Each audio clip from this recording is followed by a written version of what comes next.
এটি সুদৃশ্য ভুটান গেট। ওই দিকটা ইন্ডিয়া, এদিকটা ভুটান। গাড়ি ঘোড়া যাতায়াতের জন্যই এই গেটটা। এখান দিয়ে সাধারণ মানুষ হাঁটা পথে ভুটানে প্রবেশ করতে পারে না। আর ভুটান গেট থেকে বেরিয়েই এই হচ্ছে সামনের এগিয়ে যাওয়ার রাস্তা, হোটেল ব্রুক। আর এটা হচ্ছে আরেকটা রাস্তা, বাইফার্কেটেড রাস্তা, এখান থেকে ভেঙে বাদিকে গেল।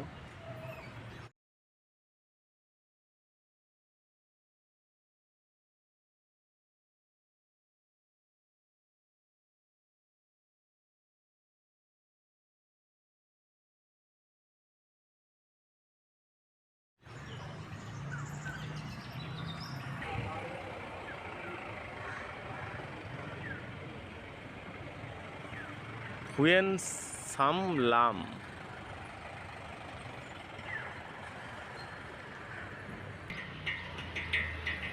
হুয়েন সাম ল্যাম, এটা হচ্ছে ডাকপাই ল্যাম, স্ল্যামেন স্ট্রিট নাকি, কিউয়েনগা হোটেল।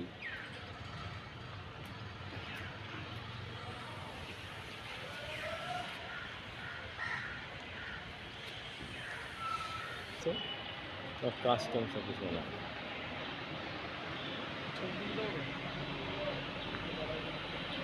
সুদৃশ্য ভুটান গেট, দারুণ লাগছে ভুটান গেটটা দেখতে এখান থেকে না। একটা ট্র্যাডিশনাল একটা ভুটানের ছোঁয়া।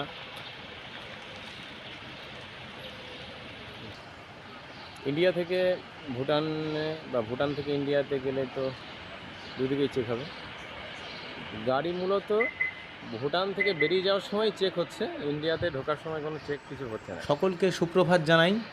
আমরা ভুটানের অন্যতম শহর ফুনসোলিংয়ে আছি। এখন স্থানীয় সময় সকাল 7টা। বন্ধুরা, সকলকে আবারও একটি নতুন ভ্রমণ পর্বে স্বাগত জানাই।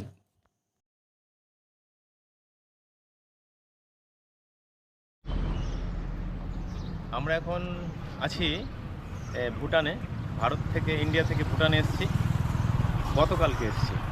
এবং এই যে লেখা আছে পেডেস্ট্রিয়ান টার্মিনাল, এই হাঁটা পথে যদি কেউ আসতে চায় তাহলে হাঁটা পথে তাকে এই পথে আসতে হবে। আর গাড়ি করে এলে গাড়ির জন্য পারমিশন করিয়ে গাড়ির পথ অন্য আছে এবং সে ভুটান গেট দিয়ে প্রবেশ করতে হবে। তো এই পেডেস্ট্রিয়ান যে টার্মিনাল, সেই টার্মিনাল দিয়ে আমরা এসেছি এবং এখানে একটি পয়সাও লাগেনি। নিয়ম হচ্ছে যে যদি রাত কাটানো হয় তাহলে 1200 নুলট্রাম, অর্থাৎ 1200 টাকা, আমাদের টাকা ইন্ডিয়ান এবং ভুটানিজ কারেন্সি প্রায় সেম, একই টাকায় এখানে লাগবে। কিন্তু এখানে এসে জানলাম সদ্য যে নিয়ম, সেটা হচ্ছে যে আগে যে 20 টাকা নিয়ে ভুটানে ঢুকতে হতো সেই পারমিশন সেটি নেই। এবং সেই সাথে 1200 টাকাও লাগবে না যদি আপনি 24 ঘন্টার আগে বা 24 ঘন্টার মধ্যে বেরিয়ে যান। তার থেকে বেশি হলে, 1 মিনিট বেশি হলে আপনাকে you have to pay this 1200 rupees or ngultrum for staying here per night per person. সুতরাং এখানে আমরা আছি ফুনসোলিংয়ে একেবারে বিনামূল্যে, ফ্রি, কোনো পয়সা এখানে লাগেনি। কারণ আমরা যে টাইমে ঢুকেছি উইদিন সেই টাইমের মধ্যেই আমরা 24 ঘন্টার মধ্যেই বেরিয়ে যাব। এর জন্য কোনো রকম কোনো কিছু নেই। এবং এটা সত্য নতুন এই ধরনের রেগুলেশনস চালু হয়েছে। আমি এসে এখানে ইমিগ্রেশনে জিজ্ঞেস করলাম এবং তারা এই কথাটি বললেন। আপনি ধরুন 12টার মধ্যে এলেন, আপনি পরের দিন 12টার আগে যদি বেরিয়ে যান 15 মিনিট আগে, তাহলে কোনো সমস্যা কিছু নেই। যাই হোক, এই পাশের দেশ আমাদের পড়শি দেশ ভুটান। আপনারা এই যদি জায়গা আসেন, জায়গা থেকে এসে খুব সহজেই এখানে ভুটান ঘুরে যেতে পারেন। পুরো দেশটা তো দেখতে গেলে আলাদা পারমিশন তো লাগবেই, কিন্তু আপনি যদি উইদাউট পারমিশন এখানে আসতে চান তাহলে এটা ঘুরে দেখুন এবং ভুটানের স্বাদ এখান থেকেই আপনারা অনেকটা পেয়ে যাবেন এবং দেখার অনেক কিছুই আছে। ঠিক আছে, আচ্ছা, আমি তো হ্যাঙ্গিং ব্রিজ জানাই। আমরা যাচ্ছি এখন হ্যাঙ্গিং ব্রিজ দেখতে।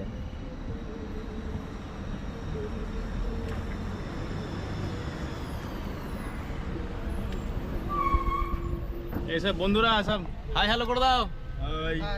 সায়ন, এই তো ক্যাপ্টেন, এই যে ভাইস প্রেসিডেন্ট, এই যে ভাইस प्रेसिडेंट। ड्राइवर दा, हाय कीजिएगा। आपका नाम बोलिए, नाम बोलिए। मेरा नाम चंद्रा। चंद्रा। बहुत।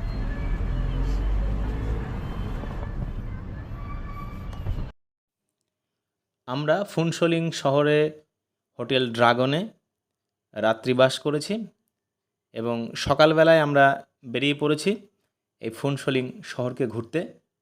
বন্ধুরা, এই ফুনসোলিংয়ে থেকেই আমি আপনাদের ভুটান ভ্রমণের সমস্ত তথ্য আপনাদের সাথে শেয়ার করব এবং সেই সাথে ভুটানের এন্ট্রি পারমিট, তার যে সদ্য যে বিভিন্ন নিয়মাবলী, অনেক কিছু পরিবর্তন হয়েছে, নতুন অনেক কিছু সংযোজিত হয়েছে, সেই সম্পর্কে আপনাদের বিস্তারিত তথ্য দেব।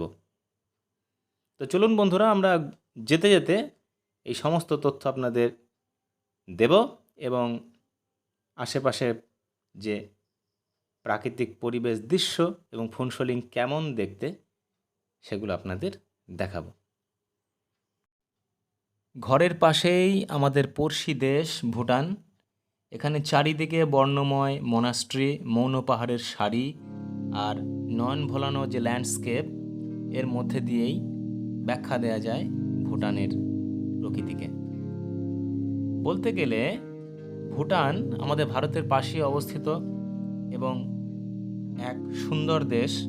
ভারত থেকে ট্রেন, সড়ক পথ বা বিমান পথে এই ভুটানে প্রবেশ করা যায়। আলিপুরদুয়ারের হাসিমারা রেল স্টেশন থেকে জয়গাতে পৌঁছে এবং সীমান্ত ভুটান গেট পেরিয়ে ভারত থেকে এই ফুনসোলিং এদের ভুটানের শহরে প্রবেশ করা যায়। এছাড়া ড্রুক এয়ারের বিমানে সরাসরি নামা যায় ভুটানের একমাত্র আন্তর্জাতিক বিমানবন্দর পারোতে। ভুটানে প্রবেশের জন্য ভারতীয়দের কোনো ভিসা লাগে না। 2 কপি ছবি এবং সচিত্র পরিচয়পত্রের বিনিময়ে এখানে পারমিট পাওয়া যায় বিনামূল্যে। ফুনসোলিং ও পারো 2 জায়গাতেই, যদিও এই পারমিট কেবল রাজধানী এবং থিম্পু এবং পারোতে যাওয়ার জন্য। ভুটানের অন্যত্র যেতে হলে থিম্পুর ইমিগ্রেশন অফিস থেকে এবং তার পরবর্তী পারমিট সংগ্রহ করতে হবে।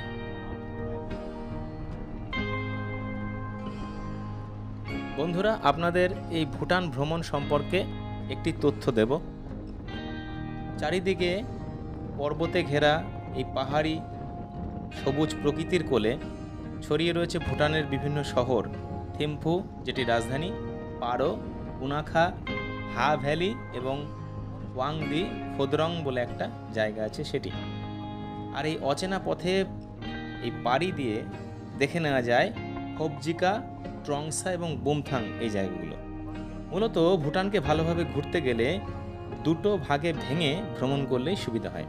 যারা প্রথমবার ভুটান যাচ্ছেন তারা যেতে পারেন প্রথমে থিম্পু, পারো এবং পুনাখা। আর আগে যারা ভুটানে গেছেন তারা পারো থেকে এগিয়ে চলে যান নতুন যে জায়গা লা হয়ে, চেলে লা হয়ে হা ভ্যালি, এবং পুনাখা থেকে পেলে লা হয়ে গাংতে এবং ফোবজিকা। আরও যারা দুর্গমভাবে ভ্রমণ করতে চান, যারা ট্রেকিং করতে একটু ভালোবাসেন, তারা চলে যান ট্রংসা হয়ে বুমথাং। এইভাবে ভুটানকে খুব কাছে থেকে দেখা যায়। এটা তোরসা নদী, তোরসা এখানে অনেক কাজকর্ম হচ্ছে। আচ্ছা, what the project is going on? Future town planning. আচ্ছা আচ্ছা।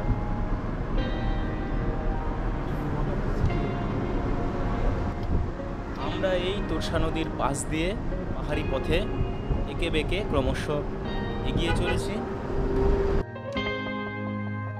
বন্ধুরা, কোভিড মহামারী এবং পরবর্তী লকডাউন পরিস্থিতিতে ভুটান ভ্রমণের ক্ষেত্রে অনেক পরিবর্তন এসেছে এবং সেক্ষেত্রে ভুটান ভ্রমণের ক্ষেত্রে যে সমস্ত ডকুমেন্টস বা প্রয়োজনীয় কাগজপত্র দরকার, আমি সেগুলো একটু আপনাদের জানিয়ে দিই। এক্ষেত্রে প্রথমেই দরকার সচিত্র পরিচয়পত্র, অর্থাৎ প্রথমত হয় পাসপোর্ট অথবা ভোটার আই কার্ড। বাচ্চাদের ক্ষেত্রে লাগবে জন্মের শংসাপত্র অর্থাৎ বার্থ সার্টিফিকেট। দ্বিতীয়, কালার ফটোকপি, যেটা লাগবে 4 কপি। তৃতীয়, ভুটানের জন্য তৈরি করতে হবে এন্ট্রি পারমিট। সেই এন্ট্রি পারমিটে ফর্ম একটা দেবেন তারা, সেই ফর্ম ফিল আপ করতে হবে। চতুর্থত, ভুটান ট্যুরের ক্ষেত্রে আপনাকে ট্যাক্স দিতে হবে। এটি সদ্য চালু হয়েছে, এটিকে বলা হয় SDF অর্থাৎ সাস্টেনেবল ডেভেলপমেন্ট ফি। ভুটান গভর্নমেন্ট এটি নিচ্ছে এবং এটি ধার্য করা আছে 1200 টাকা, 1200 rupees per head per night. পঞ্চমত, ফিফথ, গাইড লাগবে মাস্ট, এবং গাইড ফি 1500 টাকা পার ডের জন্য। সিক্সথ, হোটেল বুকিং অনলাইনে করতে হবে, তার জেরক্স কপি নিয়ে আসতে হবে, অর্থাৎ ফটোকপি লাগবে, অথবা আপনাকে গাইডের মাধ্যমে আপনি হোটেল নিতে পারেন। 7th point, travel insurance. প্রতি ব্যক্তি পিছু 600 টাকার ট্রাভেল ইন্স্যুরেন্স আপনাকে করাতে হবে। 8th, ভুটান কার বুকিং। ভুটানে এলে মূলত ভুটানি যে ড্রাইভার তাদের গাড়ি বুক করবেন, কারণ এখানে পাহাড়ি পথে তারা গাড়ি চালাতে খুবই দক্ষ হয়, সেক্ষেত্রে ভুটানি ড্রাইভারই নেওয়া ভালো এবং ভুটানের গাড়ি নেবেন। এবং 9th, এই ভুটান এলে সিম কার্ড এখান থেকে কিনে নিতে পারবেন এবং সিম কার্ডের ফি প্রায় 400 টাকার কাছে। 50 টাকা টক টাইম দেয় এবং 3 GB ডাটা থাকে 1 সপ্তাহের জন্য। আর বাচ্চাদের ক্ষেত্রে যাদের বয়স 5 বছরের কম তাদের ক্ষেত্রে SDF লাগে না, কিন্তু 6 থেকে 12 বছর বয়স যাদের তাদের ক্ষেত্রে 50% SDF অর্থাৎ 600 টাকা পার হেড পার নাইটের জন্য এখানে পে করতে হয়। এগুলোই মূলত ভুটান ভ্রমণের জন্য লাগবে।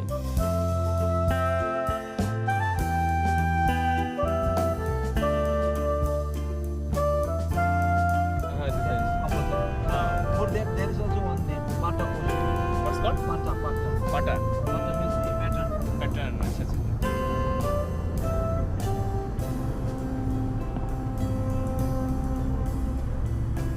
এই হ্যাঙ্গিং ব্রিজে পৌঁছানোর এই হচ্ছে রাস্তা। প্রাকৃতিক সৌন্দর্য খুবই সুন্দর। এই তোরসা নদীর উপরে আর্ক টাইপের একটা ব্রিজ, আর নিচে হচ্ছে ওটি হ্যাঙ্গিং ব্রিজ। আর নিচে বয়ে চলা তোরসা নদী।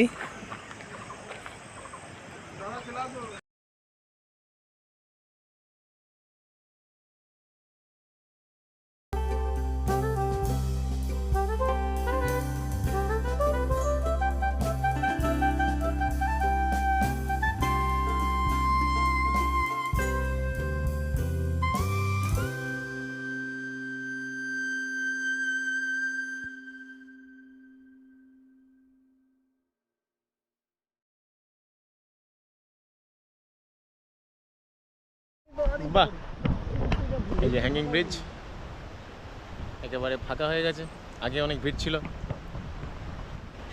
প্রজ্জ্বলময় পরিবেশ এবং নিচে এই তোরসা নদী অনেকটাই উঁচু মাটি থেকে। যাই, এগিয়ে যাই। আর এই পাশেই হচ্ছে একটা একদম আর্ক টাইপের একটা ব্রিজ এবং পার হয়ে ওপারে যাওয়ার রাস্তা।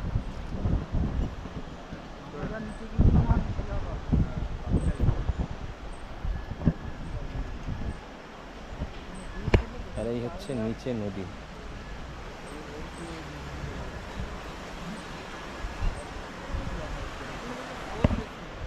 জলটা বেশি কেন পুরানটা তো মিটার মাপ করা যাবে তো। হ্যাঁ আমি তো বলতে যাচ্ছিলাম। সকালবেলায় ঠান্ডা হাওয়া বইছে আর নিচে এই তোরসা নদী আপন মনে বয়ে চলেছে, আর আমরা চলেছি তোরসার ওপরে থাকা যে হ্যাঙ্গিং ব্রিজ, ঝুলন্ত ব্রিজ, তার উপর দিয়ে।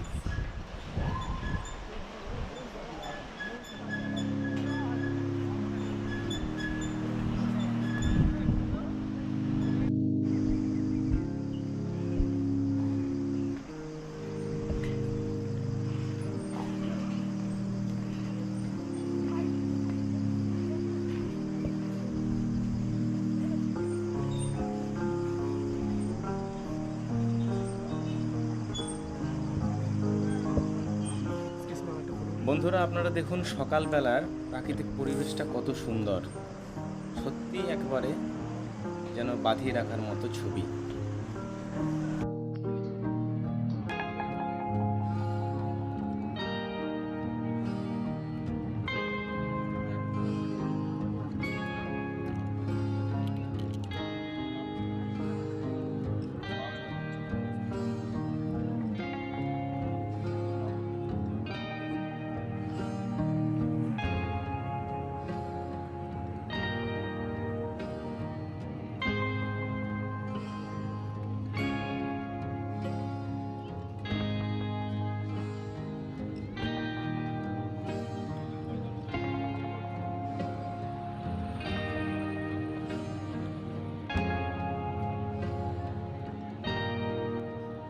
আমরা সকালে এই হ্যাঙ্গিং ব্রিজ, ঝুলন্ত সেতু, সেই জায়গাটি দেখলাম।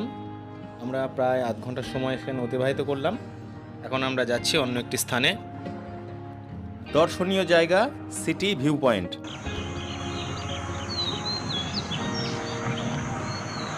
রিমচেন্ডিং রোডের নাম। এই সকালবেলায় ভুটানের পাহাড়ি রাস্তা অনেকটাই ফাঁকা এবং চারিদিকে এই পরিবেশে পাখির ডাক খুবই ভালো লাগছে।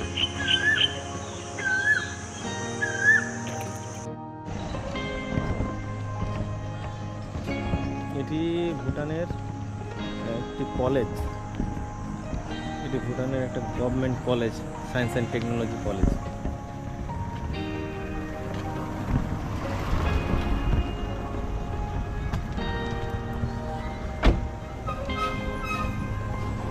এটি হচ্ছে পাসাকা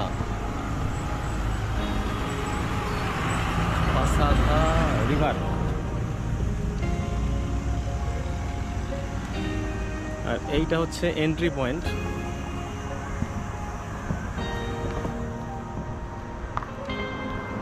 ভুটান সত্যি সুন্দর, চারিদিকে পাহাড়, ল্যান্ডলক কান্ট্রি, পাহাড়ে ঘেরা দেশ, আনাচে কানাচে লুকিয়ে আছে খুব ভালো ভালো সৌন্দর্য রূপ।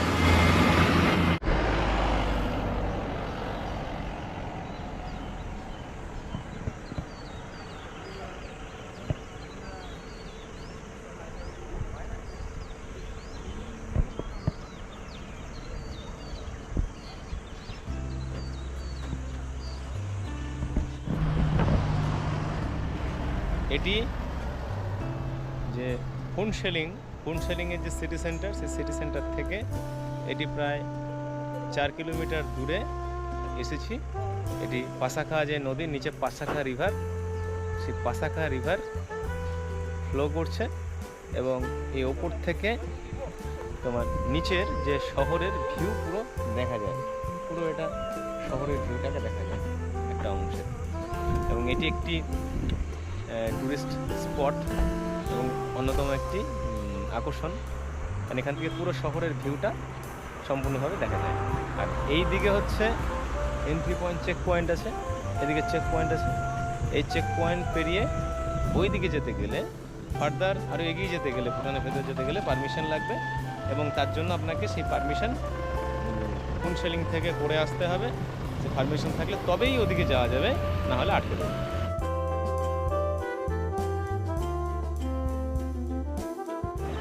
নিচে দেখা যাচ্ছে ইন্ডিয়ার যে শহর জয়গা, দালসিংপাড়া এগুলো আছে এবং খুব আমরা আছি এখন।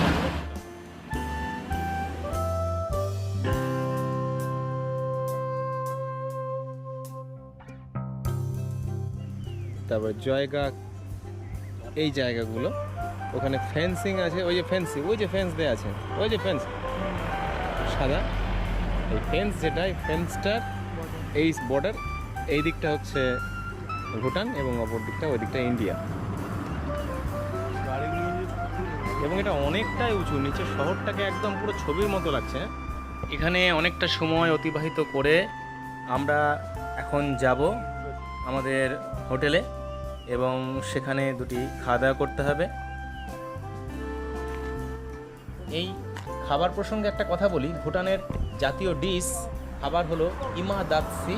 ইমা অর্থ ভুটানি ভাষায় লঙ্কা এবং দাৎসি অর্থ ছানা, অর্থাৎ এই ছানার তৈরি একটা পদ ভুটানের সর্বত্রই পাওয়া যায়, খেতে বেশ ভালো।